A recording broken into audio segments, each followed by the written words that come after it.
Hello, আসসালামু আলাইকুম সবাইকে। আমি ইশতিয়াক আহমেদ, বর্তমানে পড়াশোনা করতেছি রুয়েট মেকানিক্যাল। তো আজকে আমরা জটিল সংখ্যা অধ্যায়ের একটা সুন্দর কনসেপচুয়াল ম্যাথ দেখবো, যেটা বুয়েট 18-19 সালে আসা একটা ম্যাথ। তো দেখো এখানে কি বলছে, মাইনাস আই এর ঘনমূল তিনটির যোগফল নির্ণয় করো। তাই তো আমরা কিন্তু প্রশ্নটা নিয়ে বিশ্লেষণ করি। তো আমরা কোন একটা ম্যাথ সলভ করি কিভাবে, আমাদের জানা যে জিনিসগুলো আছে ওইগুলো দ্বারা সলভ করি, তাই না? অজানা জিনিসকে জানা জিনিসের মাধ্যমে কনভার্ট করে তারপর সলভ করে দিই। তো আমরা কি জানি, যে আমরা এককের ঘনমূল তিনটা তো জানি, তাই না? তো ওই এককের ঘনমূল তিনটা দিয়েই আমরা চেষ্টা করবো এই মাইনাস আই এর ঘনমূল তিনটা বের করতে। আর মাইনাস আই এর ঘনমূল তিনটা বের করে ফেললেই তো আমরা যোগ করে দিলে যোগফল নির্ণয় হয়ে যাবে, তাই তো? তো আমরা একটু বেশি কথাবার্তা দেখে আসি, যে হচ্ছে আমরা তো এককের ঘনমূল নির্ণয় করতে পারি, তাই তো? সেটা আমরা কিভাবে নির্ণয় করতাম? এককের ঘনমূল তিনটাকে আমরা যদি এক্স ধরে নিতাম, তাই তো? তারপরে উভয় পক্ষকে কিউব করে দিই, তাহলে কি থাকে, এরকম কিছু একটা, তাই তো? তারপরে দেখো তো, এক্স কিউব ওয়ানটাকে যদি ওই পাশে নিয়ে যাই তাহলে minus one is equal two zero. আচ্ছা, ওয়ানকে আবার কি লেখা যায় ভাইয়া? ওয়ানকে আবার দেখো লেখা যায় ওয়ান কিউব, তাই না? লিখে দেওয়াই তো যায়। তাহলে কি হয়ে যাচ্ছে, এক্স মাইনাস ওয়ান, সূত্র ভেঙে দিই, x square plus x plus one is equal two zero, এরকম কিছু একটা, তাই তো? তো এখান থেকে আমরা এককের ঘনমূল পেয়ে যাই, সেটা হচ্ছে দেখো, হয় দিয়ে আমরা কি লিখতে পারি, x minus one is equal two zero, তাই তো? দেখো এখান থেকে একটা ঘনমূল পেয়ে গেলাম কত আমরা, ওয়ান, তাই তো? আর আমরা আর দুইটা ঘনমূল কোত্থেকে পাবো, এই যে এখান থেকে, এই সমীকরণ থেকে। এটাকে যদি আমরা এক্স বের করতে চাই তাহলে কি দ্বিঘাত সমীকরণের আদর্শ রূপ থেকে সূত্র দিয়ে নির্ণয় করতে পারি, তাই না? কি minus B plus minus root over B square minus four is divided by two A, তাই তো? তো এখানে মাইনাস বি কত, মাইনাস ওয়ান, তাই তো? Plus minus B square minus four AC, one minus four into one into one, তার মানে কত, ওয়ান মাইনাস ফোর, তাই তো? Divided by two into A, তার মানে কত, two into one, two. Okay, তো এটাকে যদি আমরা সিম্পলিফাই করি তাহলে কি হয়, minus one plus minus root over minus three divided by two, তাই তো? এবার দেখো তো ভাই, মাইনাস থ্রিটাকে কি লেখা যায় আবার, যদি আমরা মাইনাস থ্রিটাকে জটিল ফর্মে নিতে চাই তাহলে কি, দেখো তো, minus one plus minus root over three into i divided by two, তাই তো?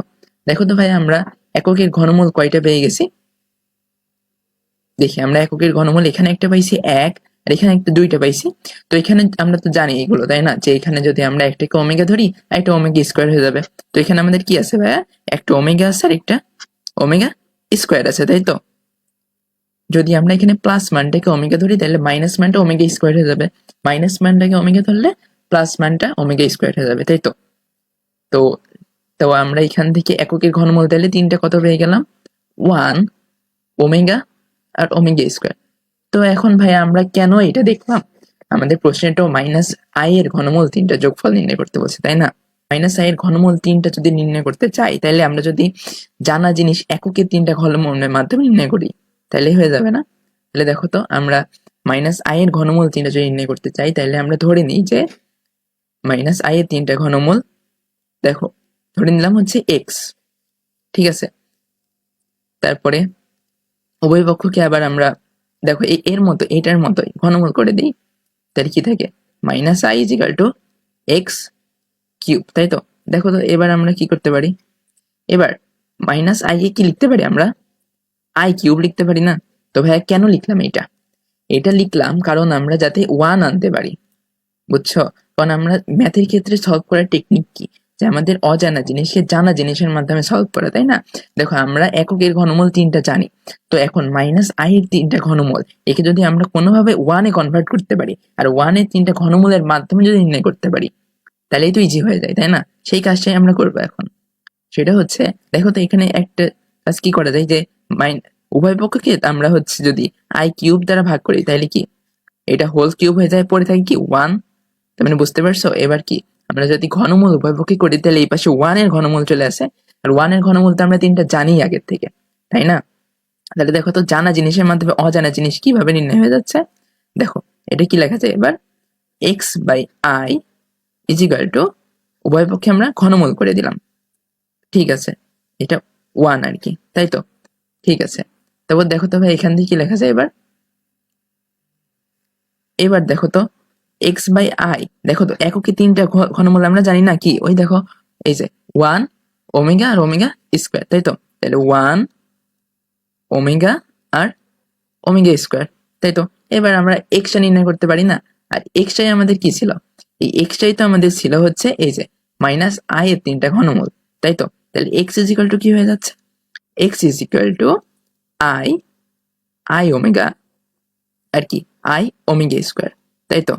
তো আমরা মাইনাস আই এর তিনটা ঘনমূল নির্ণয় করে ফেলছি, এবার যোগ করে দিলেই হয়ে গেল। যোগ করা তো বা হাতের খেলা, তাই না? তো এবার চলো আমরা যোগ করে দিই।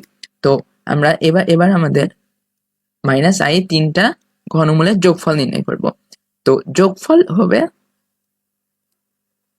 দেখো যদি আমরা যোগ করে দিই তাহলে কি, দেখো তো I plus I omega plus I omega square, তাই তো? এমন কিছু একটা।